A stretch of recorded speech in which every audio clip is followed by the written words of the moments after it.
بسم اللہ الرحمن الرحیم۔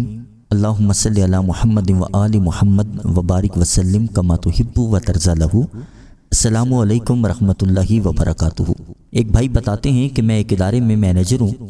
پچھلے دنوں میرے پاس ایک آدمی آیا اور وہ مجھ سے اپنے کاغذات لینے آیا۔ میں نے اس سے کہا کہ آپ کو تو کئی سال پہلے کاغذات واپس لے جانے چاہیے تھے، آپ اتنی دیر سے کیوں آئے؟ کہنے لگے میری نظر بند ہو گئی تھی اور میں مکمل طور پر نابینا ہو چکا تھا۔ بہت سے اچھے ڈاکٹرز کو چیک کروایا، تقریباً 35 ڈاکٹرز نے رائے دی کہ میری نظر مکمل طور پر ہمیشہ کے لیے ختم ہو گئی ہے۔ میری دنیا تاریک ہو گئی، کاروبار ختم ہو گیا، گھر تک محدود ہو کر رہ گیا۔ بیوی یا بیٹا مجھے روٹی کھلاتے تھے، غرض میں کچھ بھی نہیں کر سکتا تھا۔ میں ہر وقت پریشان اور روتا رہتا تھا اور میں تاریک کی دنیا کا مسافر بن چکا تھا، جس کو ڈاکٹرز نے بھی مایوس کر دیا تھا۔ پھر ایک دن مجھے کسی نے کہا کہ تم درود شریف پڑھو۔ ان کی یہ بات میرے دل کو لگی اور میں نے درود ابراہیمی بہت ہی محبت سے پڑھنا شروع کر دیا۔ میرے لیے دن رات برابر تھے، نہ اخبار، نہ ٹی وی، نہ کاروبار، نہ سیر و تفریح، نہ میرے دوست احباب اور نہ کوئی گپ شپ، غرض کہ میں بالکل فارغ بیٹھا رہتا تھا اور سارا دن اور ساری رات اپنی زندگی کے روز پورے کر رہا تھا۔ میرے پاس وقت ہی وقت تھا۔ جب میں نے درود ابراہیمی پڑھنا شروع کیا تو میری طبیعت میں صبر، ٹھہراؤ، سکون نے سر اٹھایا اور مجھے اچھا محسوس ہونے لگا۔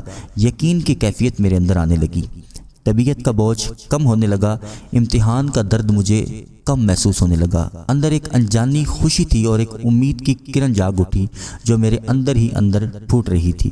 اسی کیفیت کو لے کر میں نے وضو بے وضو دن رات اٹھتے بیٹھتے درود ابراہیمی پڑھنا شروع کر دیا۔ میں تعداد کی حدود سے نکل چکا تھا۔ میں بلا تعداد سارا دن درود ابراہیمی پڑھتا رہتا اور مسلسل اس کا ورد میری زبان پر جاری و ساری رہتا۔ میرا جنون تھا اور درود ابراہیمی کا ورد تھا۔ میرا یہ جنون رنگ لایا، میرا یہ جذبہ قبول ہوا اور ایک روز ایسا کرشمہ ہوا، میں درود پاک پڑھ رہا تھا کہ مجھے روشنی کی جھلک محسوس ہوئی، جس کو محسوس کر کے مجھے اچھا لگا۔ پہلے تو میں نے سوچا کہ یہ محض چند لمحوں کی روشنی تھی جو میری آنکھوں میں آئی اور پھر اندھیروں میں جا کر گم ہو گئی ہے، لیکن میرا یہ گمان غلط تھا، کیونکہ یہ روشنی بڑھنے لگی، پردے ہٹنے لگے، اندھیرے کی جگہ روشنی نے جگہ بنائی اور مجھے ہلکا ہلکا عکس نظر آنے لگا۔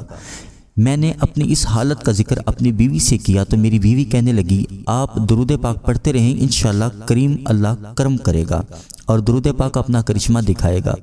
رات اسی کیفیت میں گزری۔ جب میں صبح جاگا تو میری آنکھیں روشن ہو چکی تھی۔ میری خوشی کا کوئی ٹھکانہ نہ تھا۔ میں نے کوئی انجیکشن نہیں لگوایا، کوئی گولی نہیں لی، کوئی کیپسول نہیں کھایا۔ وہ شخص جسے 35 ڈاکٹرز نے جواب دے دیا، وہ شخص دوبارہ آنکھوں کی روشنی پا چکا تھا اور یہ بہت بڑی کرامت تھی جو میرے اوپر بیتی۔ درود شریف اندھیروں میں روشنی لاتا ہے، اندھیری زندگیوں کو روشن کرتا ہے۔ جو بندہ درود شریف سے جڑ جاتا ہے اس کی زندگی روشن ہو جاتی ہے، اس کے راستے واضح ہو جاتے ہیں، منزلیں جلد ملتی ہیں اور کامیابیاں مقدر کر دی جاتی ہیں۔ درود شریف خود بھی پڑھا کریں، اپنے بچوں کو بھی درود شریف کی ترغیب دیں، تعلیم دیں۔ آج کل میرا کاروبار بھی ہے، سفر بھی کرتا ہوں، اخبار بھی پڑھتا ہوں، اینک کی بھی ضرورت نہیں پڑتی۔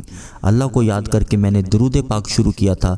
اللہ کریم نے درود شریف کی برکت سے مجھے شفا دی اور درود ابراہیمی میں کہوں گا اس میں اعظم ہے، اور درود ابراہیمی نے میری زندگی کو روشن کر دیا ہے اور یہ میری زندگی کی بہت بڑی کرامت ہے۔